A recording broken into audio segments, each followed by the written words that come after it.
Welcome to the Rocky Mountain MS Center's special webinar series during the time of COVID-19. Today's topic is MS, COVID-19, and uncertainty, ideas, support, and resources for managing mental health. This presentation features Alyssa Berlinger. Alyssa is an MS educator and licensed clinical social worker. She has been involved with the Rocky Mountain MS Center since 2010 after she was diagnosed with MS. She received her master's in social work from Smith College School for Social Work, and she completed a 2-year clinical fellowship at the University of Colorado Boulder. She teaches MS 101 with Kelsey Lance, and she provides therapeutic support for individuals, families, and loved ones who have been impacted by MS for the Rocky Mountain MS Center. She is an adjunct faculty member with Metro State University of Denver in their Masters of Social Work program and is in private practice in Denver. If you missed something on a slide, we will be archiving this on our website, mscenter.org, and also on our special COVID-19 education page at mscenter.org/education/COVID-19, so you can replay it at any time. That education site address will be displayed on the screen at the end of this webinar. We'll reserve some time at the end of the webinar to answer questions from the audience. You can submit questions at any time by typing them into the chat window on your screen. We will answer as many questions as time allows. Today's presentation is for informational purposes only. It is not intended to be a substitute for professional medical advice, diagnosis, or treatment. Please note, we will only be answering questions relating to managing mental health in this webinar. If you have questions regarding MS medical care and COVID-19, I encourage you to visit our COVID-19 education page, where Dr. Enrique Alvarez has a webinar answering many MS medical questions. With that, we'll turn it over to Alyssa. Thank you, Kelsey. I hope you all are doing well today. Wanted to just talk a little bit about what we are planning on covering. As we all know, we are really in these uncertain times, and we are all really having to grapple and sit with the unknown. So we'll explore that a little bit. And as we also know, stress has a huge impact on MS, and we'll just look at what that is, what that means, and how stress impacts MS, our mental health, and ways to kind of take care of ourselves and our needs with everything that's going on. And think about some resources, ways to kind of support everyone with what we are dealing with, and especially these uncertain times. So I really like to think about, we are really all experiencing various feelings related to the current state of affairs. It seems like almost every moment we learn something new comes up, and we're really trying to kind of figure out how do we manage all the information that we are receiving, everything that's going on. It produces so many just different feelings for us. And a way that I've been really thinking about this lately is that, we're all grieving, and this is, a big process that we are all in. I often think about grief is not just only loss, which is, I think, often how we have come to think about what grief means. But really, I've been thinking that grief is change. Grief is uncertainty. Grief is just something that we just don't know, something that is unfamiliar. And so when we think about grief, it brings up so many just uncomfortable and sometimes really painful feelings. Anger is probably one of the most recognizable ones and one of the most uncomfortable ones that we often can feel. Fear, loneliness, resentment, panic, confusion, fatigue can come with this. And fatigue can be physical, it can be mental, it can be just exhaustion from all the news, everything that comes in. And these are kind of all just different feelings that can go along with the grief that we are feeling. And all of these things are incredibly uncomfortable. And oftentimes what we will do is we'll do many things to try to avoid these feelings. So sometimes we'll maybe turn to substances, we'll turn to food, we'll shut down, we'll be kind of in denial, pretend that everything is normal. Sometimes we'll take in too much information as a way to try to manage these uncomfortable feelings. So we think that, okay, if I can just learn more about this, I can try to get rid of these uncomfortable, painful feelings. But then in some ways that can cause additional grief or additional stress. as a way to try to manage and deal with, these really uncomfortable feelings. Other things that we really kind of think about that's happening, some really just common difficulties with what we are all sitting here and experiencing is we don't know when things will return to normal. And sometimes if we think, okay, in 10 days, things will be back to normal, I can kind of get my life back in order. It can kind of give us something to look forward to, something to grapple with. Even sometimes if we know we have 10 days, those 10 days can feel excruciating and really long. And even then thinking about, okay, in 10 days I can start doing my things again. Well, what does normal even look like? I think one thing I've been really thinking about is kind of normal will be forever changed from what's happening and what's going on, and really kind of thinking about, well, what does that mean? What does the word normal even mean? I really kind of think about that in general. And when we think about this, the new normal is definitely something that we'll probably hear often. And it's something that I'm imagining with MS is something that has been, said and shared often, which is why I think, a lot of these feelings that we're experiencing currently and right now really have to deal with kind of similar feelings that many individuals who have MS probably have experienced, especially kind of in the initial diagnostic process of, well, what does my new normal mean? What does this look like? I feel out of control. I don't feel safe. If you think about MS as the initial diagnostic process, it's kind of like, well, can I trust my body? I don't know what's going on. Uncertainty. My life as I knew it is not normal anymore. What will it be like? What will my new baseline look like? And these are the similar feelings that we're all kind of in this global world kind of sitting and just trying to understand what these all mean right now. And so it's kind of sometimes I think about, this might seem kind of strange to compare these two feelings, but really I think having been diagnosed with MS or living with MS really has kind of strangely maybe prepared us in some ways to kind of manage and sit with, all these uncomfortable feelings that are coming on and coming up for all of us, and our families and our loved ones. And so kind of just thinking about, what does this mean to be living, in this world with, a chronic illness? It can be really scary. And so if we think about kind of when people are diagnosed or even kind of through the diagnostic process, there's a number of different griefs that people can have and experience. And sorry, my computer's going a little slow right now. And so different feelings that we've had, loss of control, loss of safety, uncertainty. It can be really lonely, especially in the initial beginning phases of, oftentimes we don't know anyone else who maybe had MS or who might be going through this. So if we think about how that could translate to COVID, it's, we hear all these things on the news or in the media of what it might mean, but we don't know what that might mean for us. We might only know some kind of people who have it or who don't have it, but we don't really know what that means for us. So that can be really, really lonely and scary, and we don't feel safe.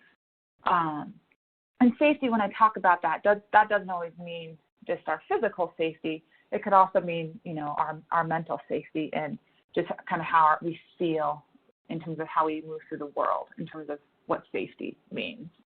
And I always think about this idea, too, of feelings are feelings.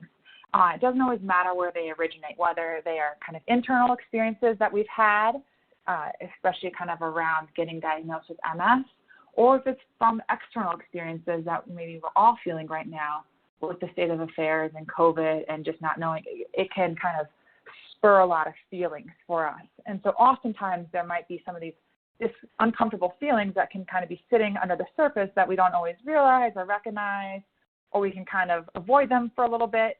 And now kind of in this major time of unknown, these feelings are starting to kind of fester and kind of pop up and come up to the surface, and we can no longer avoid them the way that we used to. Oftentimes when I think about, MS and the diagnostic process too, is that the unknown is probably one of the scariest things in general, just as humans. As we move through the world, I think the unknown is one of the scariest things. Getting diagnosed with MS, you have to come front and center with this unknown day in and day out. It can kind of ebb and flow through the years, but it's kind of always constantly sitting there in the background. And now it can be kind of getting reinforced, unfortunately, with, the unknown with COVID, normal, what that's going to look like, how long we're all going to need to be staying at home or social distancing. So we're kind of getting a double dose of those feelings. And yet, though, the hope is kind of through, processing through what it's meant to have MS, you've been able to kind of face some of these feelings already, and you can kind of lean back on some of your own process around what that's meant for you, what that is, and what that means. So I mentioned earlier about this idea of not feeling in control or not feeling safe, and that is a big part of what we're feeling with being really uncomfortable, and a big part of this grief response and this grief reaction that we're having right now. And sometimes it's really kind of important to think about what are ways that we can do to kind of feel more in control and safe. An important thing that I like to think about for this is, not going to the worst case possible scenario. Oftentimes, back in the early days with the MS diagnosis, it's like, oh my goodness, I'm going to instantly be, in the worst case possible. I might be in a wheelchair. I might, I might lose my life as I know it. I might not be able to do all these things. And we often think that that's going to happen right away. And I think there's a similar thing that can happen with COVID is, oh my gosh, I'm going to be, this worst case scenario. And we can't control, if we're going to end up there. But we also, it's important to not let the mind necessarily always constantly wander to the worst case scenario. We want to be realistic about, possibilities, but we don't want to have the mind instantly jump to these, worst case scenario possible. Another thing is that it's important to recognize, that feelings around grief are not always linear. So one day we might, be feeling fine. The next day we might be really angry. The next day we might feel really sad about it. The next day we might be fine again. And this could even not necessarily even be day to day. This could be weeks, at a time where, what we feel aren't always linear of how we think that they should feel. Our feelings, unfortunately, don't always catch up with our thoughts. And so it can take time to really process and understand what we're feeling and where they come from to help us really kind of grieve the change, to grieve really what's happening, to grieve, what's going on. And part of that grief process, too, is to really kind of getting to a place of acceptance. And when I think about acceptance, it can be a really complex thing. It might sound somewhat simple sometimes, but acceptance doesn't mean that we always have to approve of what's happening, but it's being able to kind of make peace with, what is going on, to understand it. And then once we can kind of accept what it is, we can kind of move forward from it. And I know I just said this, but I think it's important. It doesn't mean we have to approve of it. Accepting it is just accepting it how it is. And when we can do that, we can feel more safe and more in control. And so I think that's something that is, right now kind of just accepting this is where we're at, this is what we're doing. We kind of all have to hunker down. We all are doing this kind of for our greater good. And if we can accept that's where we are, it is going to help us feel more safe and more in control with the uncertainty. And so kind of some concrete things of what we can do to try to feel, more control and feel more safe. I can wash my hands. So if I go for a walk, I can come home, I can wash my hands. Whenever I'm thinking about it, I can go wash my hands. I continue to keep my social distance. This is not necessarily, this doesn't mean we have to isolate ourselves. It's just keeping ourselves more distant. So I can still continue to connect with people on the phone, virtually. I can, talk to my neighbors through the fence or across the street, but keeping my distance and connecting is going to help us feel more in control and help us feel more safe. I can stay as mentally and physically active as I'm able to.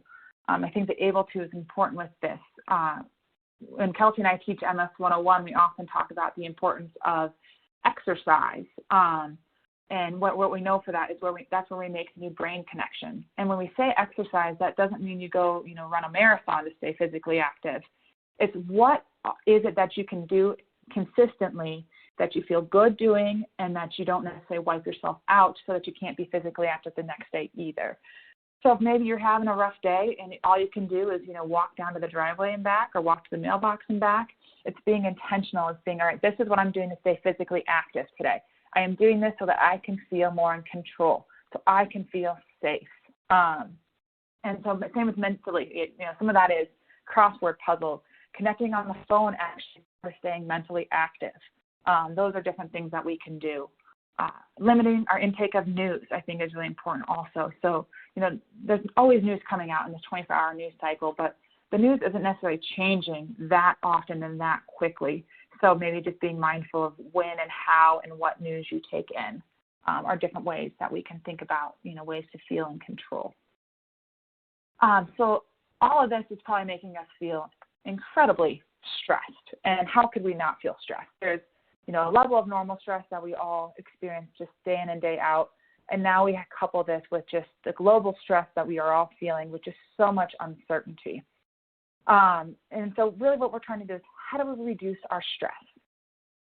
This is something that I'm sure everyone who's been diagnosed has heard multiple times. What can you do to reduce your stress? If we think about what stress can impact, it can impact sleep. It can impact appetite, concentration, fatigue, connection. It can mostly impact, MS symptoms. And so here we are saying, reduce your stress. But what do we really mean when we say this? And so kind of as we think about stress too, oftentimes stress can contribute to pseudo-flares. So a heightening of MS symptoms that you may have already have on a day-to-day basis, they could just get worse. So, for example, how you might feel when you get overheated, or if you get too cold, or if you're fatigued, or if you have an underlying UTI or fighting a cold, you might feel kind of pseudo-flare happening and going on. Stress can do something very similar. And so what we find is once people are able to kind of, get some good sleep, kind of be able to reduce some of that stress load and manage kind of the uncertainty that they might be feeling, kind of realize, all right, I am feeling some things that are really uncertain. That can really help kind of manage some of these feelings with stress. That can then help manage maybe some of the pseudo-flares or some of the exacerbation that you might be feeling with being stressed. That can really contribute to just a heightening of MS symptoms that you might be experiencing right now. So ideas that kind of think about around managing stress. So I've said this a couple times, but I think it's so important. Rest and sleep, where we know. So sleep is so important. Sleep is where the brain repairs itself.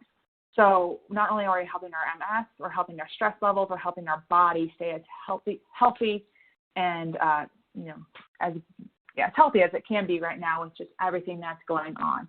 Sleep is also, it helps our immune system. So if we're wanting to keep our immune system as heightened, sleep is super important. Drinking a lot of fluids, hydration in general is really important. And then with MS too, also, I know we have to sometimes be mindful, individuals can have some bladder symptoms that can go on in terms of frequency or continence. And so being mindful of that, but also staying hydrated to allow our body to kind of, take what it needs from hydration around us. I mentioned this earlier, exercise. And so it's being mindful, being aware of what you can do. Also, being aware of, who you're coming in contact with, how you're exercising, what that is, what that looks like, and being creative with exercise, I think is also really an important way. You can have fun with it, and that is also an important way of being able to manage stress. Eating well, and I share that, but also kind of having compassion for yourself in the current situation and the stresses that you might feel. So you might not have access to all the food that you normally are able to if you want to try to eat well, but it's giving yourself some flexibility and some compassion of, all right, I really like pizza. I usually was trying to not eat it more than once or twice a month, and now Pizza Fridays, because that is also part of this helping yourself manage the stress, feel better about it, and, taking care of yourself with what you need. So it's feeding yourself also in this helpful way.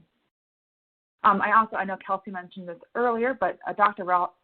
Alvarez did a really wonderful webinar around kind of COVID-19 and MS, and he had some really great just additional suggestions. I know because stress around DMTs is there, but I'm going to refer everyone back to his webinar for additional information on that. So as we think about all these things, what does this mean to take care of ourselves, take care of our needs while we're at home? I mentioned this earlier, but I've been really thinking about this often with my work and people that I work with and some of my students who I'm teaching right now. And this is an unprecedented time, and it calls for unprecedented and then creative measures for us to meet our needs and to be able to continually take care of ourselves. And so I think being creative is a really important way of, taking care of ourselves, understanding what this is, what this means for all of us also. So kind of part of taking care of our, I skipped a slide, sorry about that. So taking care of ourselves. So, we're all kind of in this time where we intentionally have to slow down. We don't have a choice in the matter. We are staying at home. We are doing what we need to do. And so really just realizing, okay, how can I use this time to intentionally slow down? So often we are go, go, go, go, go, autopilot. And can we use this time to really say, all right, I'm going to just slow down and be, enjoy what I have, enjoy this downtime, enjoy this ability to be able to kind of connect with maybe people or connect with my family, connect with someone else I've been able to connect with in a way that we maybe haven't been able to. Can we use this time to really find a way to improve a part of ourselves? Is there a new hobby that you've wanted to do that you haven't been able to do? Is there a different craft or a project that you've been wanting to do? Certain physical fitness goals, experimenting with new cooking recipes, is there yard work, other things of that nature? Just ways that we can really kind of think about how we can continue to improve ourselves, to not feel like we are losing this time, but be able to kind of maybe reshift our focus as we think about what's happening, what's going on right now. So other kind of really, I think, ways to think about taking care of ourselves. I said this earlier, but I'm going to say it again because I do think that this is important. Limiting the intake of news and social media. I know for myself at the very beginning when I started kind of my own process through all this, I was finding myself constantly checking the news article, seeing what the update was, seeing where the counts were every hour if I could. And I just found myself to be so overwhelmed trying to kind of get to the bottom of this. And when I realized what I was trying to do was really avoid some of my own feelings of discomfort that I have, my own fears of, what does this mean? How does this show up? And so trying to kind of limit the intake of news. I think social media can be part of that too. I think social media can be really an important way. It's how we can connect. And I also think sometimes we can go into overload and we can maybe start comparing our situation to someone else's. And so really being mindful of how we take social media in and what it means for us. I said this earlier too, but exercise and movement. I'm going to say this again because we do know how important it is for just our bodies. And so just really being intentional and mindful about our movement. There's lots of free fitness videos on YouTube, various, apps. A lot of places are offering kind of free trials right now. So kind of experimenting, seeing what's out there, what works for you. And so, the Rocky Mountain MS Center has a fabulous resource page with tons of ideas also around exercise and MS and other ideas of ways to kind of keep yourself, occupied and busy, or ways to kind of improve yourself right now. Connecting with family and friends. And so if we think about it, there's various means of being able to do this. So the phone, I think, is one of the more obvious ones. Text messaging. I'm personally not one who likes to text. I found myself texting a whole lot more, but really actually feeling a little bit more satisfied by it. Oftentimes, we don't always want to do video calls, but really we can find how these video calls can be a little bit more fulfilling than even the phone when we can actually see people's faces and emotions. I have moved all my clients online, and it's a little different, but I still appreciate that I can actually still see everyone's faces. And I can still kind of get a feel of what they feel like when I'm sitting in the room with them, when I see them over video. So something to kind of think about if we connect with friends and family that way. We might not want the video, but we can actually see them and get a sense of them and be able to connect with them in a way that we maybe didn't really always think about. Also, with all these things, oftentimes when we in MS 101 and elsewhere, we always think about try some of these things on. If they work for you, great. If they don't, there's so many different other things that are out there that you can pick up and try and experiment with.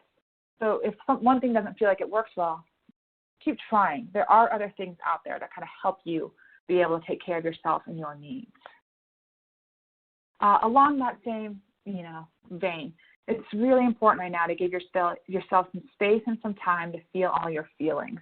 And so that is kind of this other intentional downtime that we're having, is that oftentimes we are go, go, go, as I mentioned, that we don't have the time to really sit down and kind of even be a little reflective of, what am I feeling right now? What is going on? And to be able to kind of really name what it is that you're feeling. We might not always know, but we can at least try and talk with other people about it. It's important to talk to our loved ones and trusted people about our feelings. Even though what we might be feeling, they might seem really big, really scary, really uncomfortable. And we will do things, we won't always talk about these things. We'll try to avoid them. And we're all trying to avoid certain conversations, not like we have to have intense conversations all the time, but it is important to talk about our feelings sometimes. Because, but actually we're often surprised that when we talk about these things, when we name our feelings, when we name our fears, they tend to not be as big or as scary. And we also then don't feel so alone when we're able to talk about what it is that we are experiencing and thinking.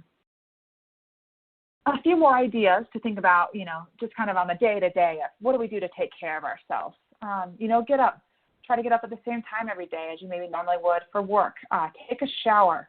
Get outside. Maybe if you can't get outside, feel the sun through the window. Just even having that sun, feel that warmth can really kind of help you take care of yourself. Eat balanced meals. Move. That's different than necessarily getting outside, but moving your body, being mindful. What do you feel when you move your body? Just kind of getting that blood flowing, getting it moving.